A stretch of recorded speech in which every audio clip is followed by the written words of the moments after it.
Happy Wednesday, May 8th, everyone. Hunter here again at Weather on the Go. And in today's weather forecast, we do have a moderate risk for severe weather across the mid-Mississippi Valley and also a moderate risk for flash flooding across the mid-Mississippi Valley as well. We'll be going over the risks that you need to know in today's weather forecast. We'll also be looking ahead at your Mother's Day weekend as well with your temperature and precipitation forecast through the weekend and looking ahead at the long-range outlook into the middle of May, what you can expect into the middle of May as well later on in today's weather forecast. So if you are new here to Weather on the Go and you are not a subscriber, make sure to hit the subscribe button down below and you have the latest weather information right at your fingertips. Also be sure to press the like button, the thumbs up button down below. The more likes we get, the more people that are informed about severe weather and flash flooding potential as we go through today. Going back to yesterday, on Tuesday, May 7th, we had a very active day of severe weather and unfortunately some significant tornadoes as well, especially up here into southwestern lower Michigan. We had a total of 21 tornado reports yesterday, and I feel that number may be growing. A lot of hail and wind reports to complement that as well. So going into today, we have another level 4 out of 5 moderate risk of severe weather stretching from southeastern Missouri into southern Illinois, western Kentucky, and parts of middle and northwestern Tennessee. A large slight and enhanced risk outside of that. We have the enhanced risk stretching from near the Dallas-Fort Worth area through Little Rock, all the way up here through Memphis into the Knoxville region today, Lexington, Kentucky. So we have a large area of an enhanced risk. And looking at this, an enhanced risk of severe weather is high confidence that several storms will contain damaging winds, severe hail, and tornadoes. They're scattered to numerous in coverage, and they're similar to intense storms your area may experience once or maybe twice a year. But when you get up to a level 4 out of 5, a moderate risk, that is high confidence that storms will contain damaging winds, severe hail, and or tornadoes, scattered to numerous coverage as well, but they're similar to intense storms your area may experience once a year or less. So this is a pretty rare setup as we go into today. Let's look at the probabilities. So for severe wind, your hurricane force wind gusts would be here in your dash shaded lines, and look at all the areas impacted here. This stretches from the Texas region up into eastern Oklahoma, much of Arkansas, southern Missouri into southern Illinois, much of western Kentucky, and middle and western Tennessee has the risk today for those 75+ mile per hour wind gusts. In those same areas we just mentioned also have the risk for those 2, even 3-inch diameter hailstones today. So we could be seeing up to baseball size hail in those areas. And we are very concerned about a large area of tornado potential, but a more regional area of strong tornado potential across southeastern Missouri, southern Illinois, and Indiana, getting into central and western Kentucky and middle and northwestern portions of Tennessee. We have a 10% hatched risk. See these dashed lines? That means that we could have an EF2 or stronger tornado in this environment as well. And don't sleep up here on Iowa, southern Minnesota, or southeastern portions of South Dakota. A 2% chance of a tornado from Sioux Falls down to Des Moines, Ames, even over here toward Waterloo and Cedar Rapids, Iowa. We could have a tornado up there near the track of our surface low as we go into today. So let's look at the setup here. Very big warm sector with this storm. Dew points up into the 60s, 70s, all across portions of the south and southeastern U.S. Warm front draped across the Midwest and Ohio Valley. Cold front back here through the plains. We have very strong, if not extreme, instability values here today.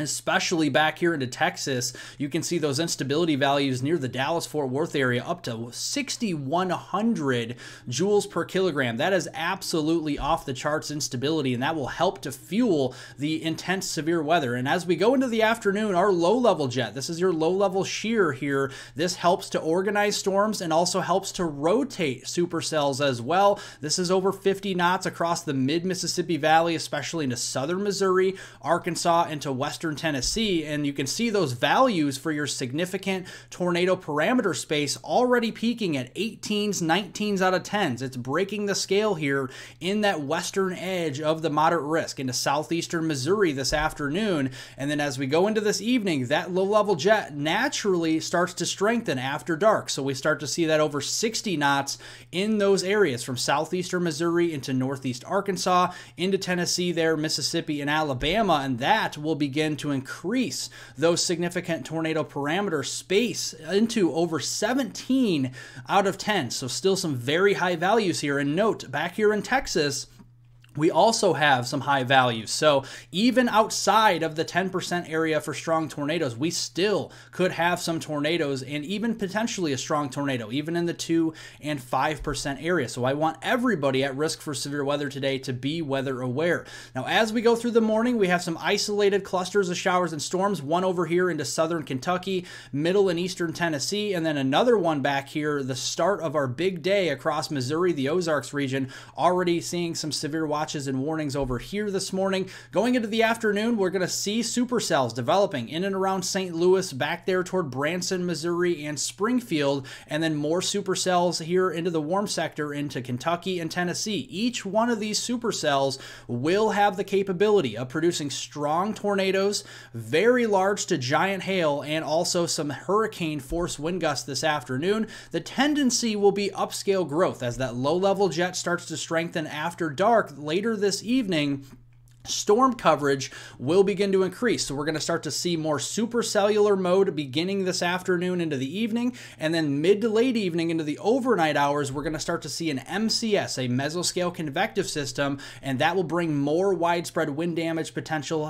hail, and also the tornadoes. And you can see a flash flooding risk as well. So early Thursday morning, flash flooding will be a big deal across the Tennessee and Ohio River Valley, and you can see the very heavy rains here from southeastern Missouri into southern Illinois, much of southern Kentucky into Tennessee. These areas will see this 2 to 4 inch swath of rain with locally higher amounts than 4 inches possible in this area here, and that's why the Weather Prediction Center has issued a moderate risk of flash flooding across portions of Kentucky down into Tennessee, with a large marginal and slight risk surrounding that. So we do need to watch out not only for the moderate risk of severe weather, but also moderate risk of flash flooding today as well in those areas that have the moderate risk for severe weather. Now, as we go into Thursday, we have a cold frontal boundary pushing down here toward the Gulf Coast and Southeast Coast, a large slight risk from the Delmarva all the way down through the Carolinas.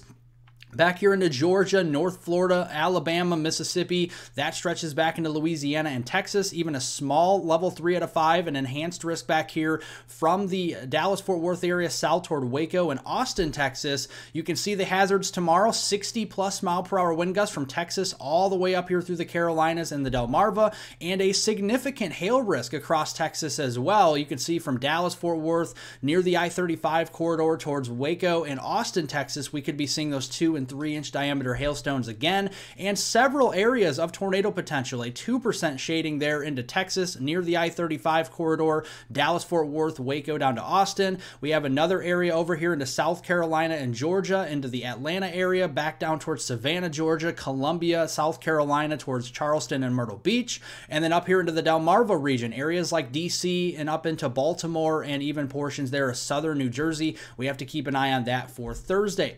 Same thing here. Warm sector is going to be pinched off a little bit more, not as widespread as today because the cold front's moving further to the south, but you can see near the Gulf Coast, dew points into the 60s and 70s. That will contribute to very strong and extreme instability, especially with westward extent into Texas here. That's why we have the significant hail potential, because instability up to almost 6,000 joules per kilogram again tomorrow will lead to those very tall 60,000 foot updrafts that could produce those 2 to 3 inch diameter hailstones. So Thursday morning, ongoing showers and storms in a couple areas from the Carolinas and Virginia. Another area back here into Dixie Alley we'll keep an eye on. And MCS may be ongoing across Alabama into Georgia there, parts of South Carolina into Thursday afternoon. That could bring more of a localized, widespread damaging wind threat. And then more supercells exploding back here into portions of the I-35 corridor. Thursday evening, Thursday night, that would pose a risk for very big hail and some wind and even a tornado potential. We'll keep an eye on that. You can see sprawling area of heavy rain rainfall from East Texas through portions of the Carolinas there.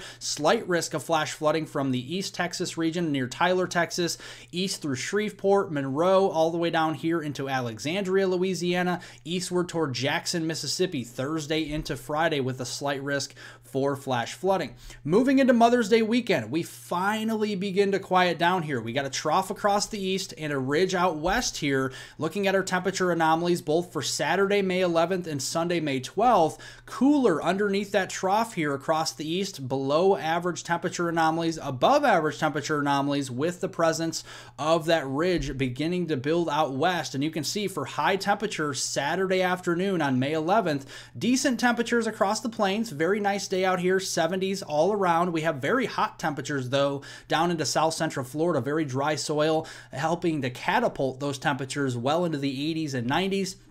With the influence of the trough across the eastern Great Lakes, the mid-Atlantic, northeast, and southeastern Canada, we will be much cooler on Saturday, 50s and some 60s. Mother's Day on Sunday, May 12th, you can see a lot more spring-like temperatures for the Mississippi Valley, the plains. Still a presence of that trough across the northeast will hold our temperatures down into the 40s and 50s. Precipitation trends through the Mother's Day weekend. We have a disturbance dropping out of Canada here into the Great Lakes that could provide us with a few showers and storms. We are not expecting any widespread severe weather on Saturday and Sunday as well. We have some wet weather down here into the southern plains up there toward the Rockies. No severe weather expected, but just some heavier showers and storms that you may need to pack an umbrella for Mother's Day. And you can see the heaviest amounts of rain will be from Colorado down here into New Mexico, western Kansas into portions of western Oklahoma, and then Texas Hill Country from Amarillo down to Lubbock and Midland, and then eastward toward the Dallas-Fort Worth area, Austin, Texas, and toward Houston, and even toward Shreveport there this weekend. So pack an umbrella if you are headed outdoors. Don't go canceling any outdoor plans all across the U.S. because of this. There is going to be plenty of dry hours. Heading into next week now. So next work week, Monday, May 13th through Friday, May 17th, we start to build that ridge a little bit stronger out west. So well above average temperatures out here.